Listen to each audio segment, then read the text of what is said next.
Today, I'm sharing my favorite way to introduce Google Slides to young students. It's simple, fun, and it builds real confidence with the tools that they'll use all year. Young students learn best when the activity feels simple and creative. Digital coloring pages let them explore Google Slides without pressure. They learn the basics before they ever even design their own Google Slide presentation. They think they're coloring, but they're actually learning so much. Here is a starter set of digital coloring pages that I use with my students. The first one I usually use is the rocket.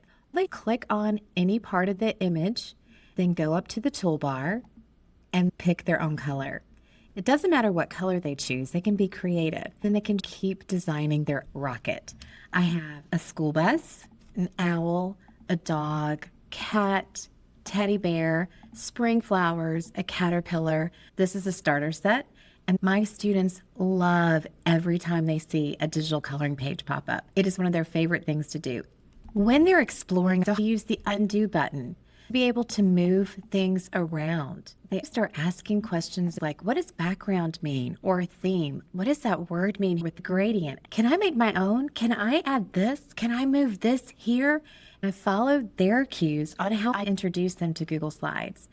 By the time they start a real project, they understand the platform, how the toolbar works, the colors, how they can use shapes, how they can move things around. It's a gentle, soft introduction to Google Slides that works on every grade level. I share one page at a time. I create a forced copy link and post it on my website. It could be shared through Google Classroom or your LMS, your learning management system. Students click once and start designing right away. It's simple for me, and it's simple for them. This is low prep, high engagement. It works for early finishers, tech class, or seasonal fun. It's perfect for the first time students using Google Slides, and it's easy for subs. If you want to try this in your own class, I have my starter set. I have several seasonal sets to get you started. They're all in Google Slides and easy to use right away.